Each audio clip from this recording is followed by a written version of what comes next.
এক অপরাধী নিজেই নিজের জন্য বানিয়েছে জেলখানা, তাও কিনা আবার 5 স্টার। কলম্বিয়ার কোকেন কিং পাবলো এসকোবার।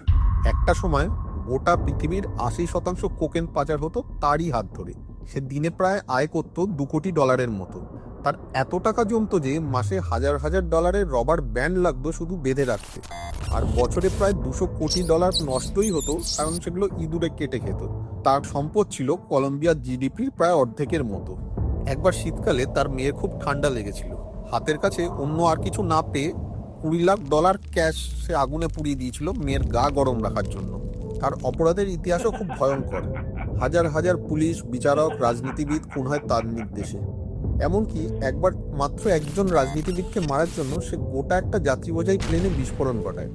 সরকার যখন তাকে ধরতে যায়, সে প্রস্তাব দেয় সে কলম্বিয়ার সমস্ত ঋণ মিটিয়ে দেবে যদি সরকার তাকে ছেড়ে দেয়। সরকার সে প্রস্তাব না মানলে সে নিজেই নিজের জন্য বানায় একটা জেলখানা। যদিও সেটা বাইরে থেকে জেলখানা, কিন্তু ভেতরে ছিল একটা 5 স্টার হোটেল। তার মধ্যে ছিল বার, নাইট ক্লাব, ফুটবল মাঠ, সবকিছু।